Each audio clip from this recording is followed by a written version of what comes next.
Hello students. अब constants की dimension formula हमने निकाले थे लास्ट लेक्चर में कुछ। अब आपको याद हो कुछ 10th के फॉर्मूले याद आ रहे होंगे, रिसेंटली पढ़े हैं, जैसे कि charge Q, charge current into time, current ampere में और टाइम सेकंड में। तो एम्पियर सेकंड, एम्पियर ए से डायमेंशनली रिप्रेजेंट होता है, सेकंड टाइम टी से। इसके बाद पोटेंशियल याद आ रहा होगा आपको, potential work done per unit charge, work upon charge. Work आप पहले ही याद कर चुके हैं पहले लेक्चर में, KG metre square second minus 2।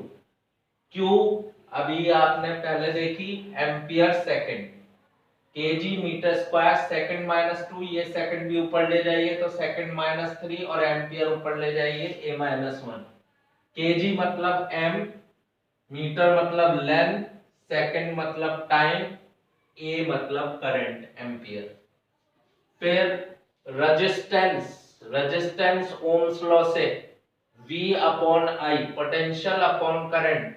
Potential की आपने अभी निकाली, KG metre square second minus 3 ampere minus 1 divide by current ampere, ये एम्पियर भी ऊपर चला जाएगा तो KG metre square second minus 3 ampere minus 2। KG stand for mass, metre stand for length, square हो गया, second stand T minus 3 A minus 2। अब कुछ स्पेशल बात, कुछ क्वांटिटीज ऐसी होती हैं जिनमें यूनिट भी नहीं होती है और डायमेंशन भी नहीं होती है। हमने पढ़े थे दो सप्लीमेंट्री, आपको याद होगा क्वांटिटी, वो पढ़ी थी एंगल और सॉलिड एंगल। एंगल और सॉलिड एंगल में यूनिट थी एंगल की रेडियन और सॉलिड एंगल की स्टेरेडियन, लेकिन डायमेंशन नहीं थी। यूनिट थी, डायमेंशन नहीं थी। और यहां हम बात कर रहे हैं यूनिट भी ना हो और डायमेंशन भी ना हो। तो जैसे रिफ्रैक्टिव इंडेक्स आपने पढ़ा था 10th में, it is the ratio of speed of light in air to the speed of light in medium. ये भी स्पीड है, ये भी स्पीड है, मीटर पर सेकंड, मीटर पर सेकंड कैंसिल आउट, मीटर से मीटर, सेकंड से सेकंड, 1 आ गया। इसको लिख सकते हो आप m0 l0 t0, किसी की भी पावर 0 1 होती है। फिर आ गया रिलेटिव डेंसिटी, 9th क्लास में पढ़ा था, density of substance upon density of water. Density over density same quantity का रेशियो है। डेंसिटी पढ़ चुके हैं पहले लेक्चर में, KG metre minus 3। Density of water KG metre minus 3, density की यूनिट केजी से केजी, मीटर माइनस 3 से metre minus 3, again 1, m0 l0 t0। Strain, strain हमने कल भी डिस्कस किया था इलास्टिसिटी कोफिशिएंट में। तो स्ट्रेन क्या होता है, जब किसी वायर पर आप वेट हैंग करेंगे तो उसकी लेंथ बढ़ जाएगी, तो स्ट्रेन कहते हैं change in length upon original length, length over length, metre upon metre, again cancel out 1, तो कितना आ गया m0 l0 t0। तो अब टाइम आ गया है कि हम कुछ चीजों को एनालाइज करें। सबसे पहली बात, हमारे पास कुछ क्वांटिटी ऐसी हैं जिनकी यूनिट तो है लेकिन क्या नहीं है, डायमेंशन नहीं है। कौन थे वो example, angle and solid angle. फिर कुछ क्वांटिटी ऐसी है जिसमें यूनिट भी नहीं है और डायमेंशन भी नहीं है, ये रिफ्रैक्टिव इंडेक्स है, रिलेटिव डेंसिटी है, स्ट्रेन है, और भी हो सकते हैं जिसमें सेम क्वांटिटीज का रेशियो। अब क्वेश्चन ये पूछा जाता है, क्या कुछ क्वांटिटी ऐसी भी हो सकती है जिनमें डायमेंशन हो लेकिन यूनिट ना हो, डायमेंशन हो यूनिट ना हो? तो भाई नॉट पॉसिबल, ऐसी कोई क्वांटिटी नहीं है जिसमें डायमेंशन हो और यूनिट ना हो। क्यों? क्योंकि आप देख रहे हैं यूनिट लिखने के बाद ही आप उससे डायमेंशन निकाल सकते हैं, तो ऐसी कोई क्वांटिटी नहीं हो सकती। तो आगे बढ़ते हैं, कुछ स्पेशल इफेक्ट लाने की कोशिश कर रहे हैं और आप लोगों को ये पता है लेकिन आप लोग इनको ध्यान नहीं देते। आता है आपको? लेकिन आप लोग इसको ध्यान नहीं देते। जैसे सबसे पहले है रेट ऑफ ए क्वांटिटी। इसका क्या मतलब होता है? क्वांटिटी पर second. Rate of a quantity, rate of a quantity, rate का मतलब होता है any quantity changing with time.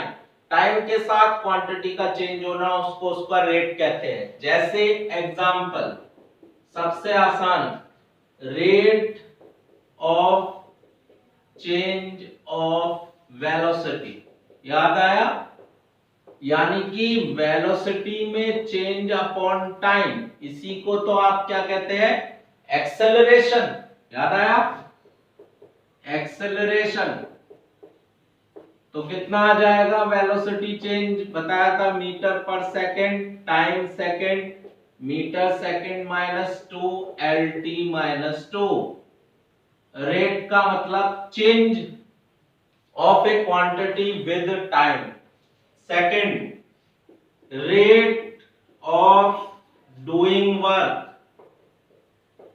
Rate of doing work, कोई बताएगा क्या होता है? रेट ऑफ डूइंग वर्क का क्या मतलब हुआ?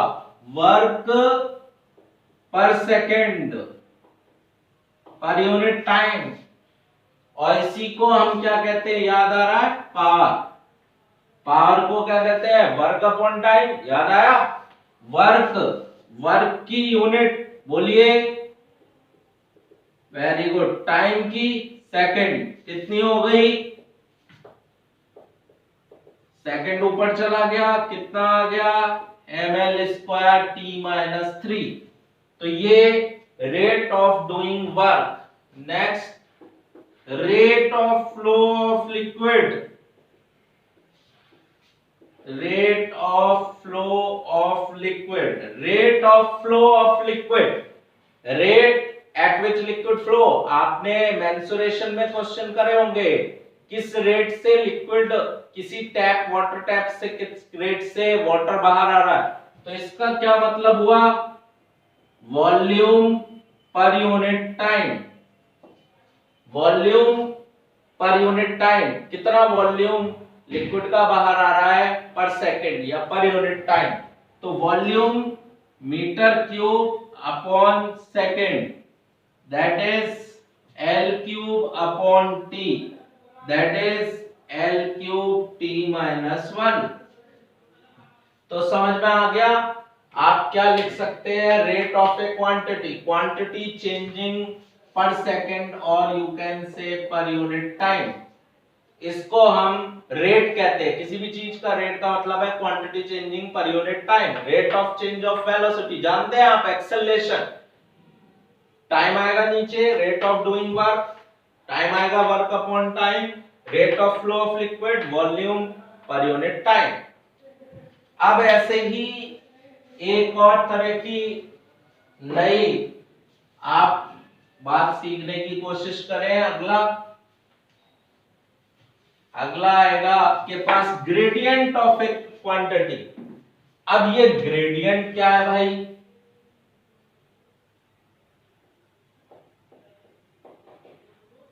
Gradient of quantity, what is this gradient? Gradient क्या होती है? ग्रेडियंट है क्वांटिटी चेंजिंग पर लेंथ। जैसे रेट क्या था? क्वांटिटी चेंजिंग पर टाइम, ऐसे ही ग्रेडियंट क्या होता है? क्वांटिटी चेंजिंग पर लेंथ। जैसे linear pressure gradient, pressure gradient, तो बोलिए क्या फॉर्मूला बनेगा? Pressure divide by length. Pressure आप पढ़ चुके हैं। प्रेशर क्या होता है? फोर्स अपॉन एरिया, और क्या भी डिवाइड है? लेंथ। तो सॉल्व करिए। फोर्स की क्या बता रखी है? KG metre second minus 2, area की मीटर स्क्वायर, लेंथ की मीटर। मीटर से मीटर कैंसिल हो गया, केजी मीटर ऊपर गया स्क्वायर -2 सेकंड -2 तो कितना आ गया m l -2 t -2। ठीक है, फिर आएगा वेलोसिटी ग्रेडियंट। वेलोसिटी ग्रेडियंट क्या फॉर्मूला हुआ बताइए वेलोसिटी ग्रेडियंट का? Velocity divide by length. Velocity metre पर second divide by length, metre cancel, second inverse यानी t -1। ठीक है, तो ग्रेडियंट का क्या मतलब होता है? ग्रेडियंट का मतलब होता है क्वांटिटी। किसी भी क्वांटिटी का ग्रेडियंट लिखेंगे तो क्वांटिटी डिवाइड बाय लेंथ। कोई भी ग्रेडियंट निकालना हो तो क्वांटिटी होगी उसको डिवाइड बाय लेंथ कर देंगे। नेक्स्ट है आपके पास डेंसिटी की बात कर रहे हैं अब। तो डेंसिटी जब भी बात करें तो mass density, linear mass density. आप ध्यान रखिए डेंसिटी आप एक ही चीज याद रखते हैं, डेंसिटी का मतलब मास अपॉन वॉल्यूम। नो, गलत है। डेंसिटी का मतलब होता है जब बल्क में कोई चीज होती है तो हम उसे डेंसिटी की टर्म्स में मेजर करना चाहते हैं। जैसे इस कमरे में एयर के कितने मॉलिक्यूल हैं, यू कांट काउंट, आप उनको गिन नहीं सकते, तो आप क्या बोलेंगे? Air density, air molecule density. सिर पर कितने बाल हैं, कैन नॉट काउंट, तो क्या बोलेंगे? Hair density. समझ में आया? कितनी पूरी इंडिया में पॉपुलेशन है तो आप नहीं कर सकते, आप क्या कहेंगे? पॉपुलेशन डेंसिटी कितनी है। तो density is a general term, तो उसको आप मास अपॉन वॉल्यूम ही नहीं करेंगे। अब जैसे कि यहां लीनियर मास डेंसिटी है तो हम इसको लिखेंगे मास पर लेंथ। लीनियर है ना, लीनियर मतलब 1D, तो मास अपॉन वॉल्यूम नहीं आएगा, मास अपॉन लेंथ यानी केजी पर मीटर, केजी मीटर -1 यानी ml -1। Got it? फिर आएगा आपका हेयर डेंसिटी।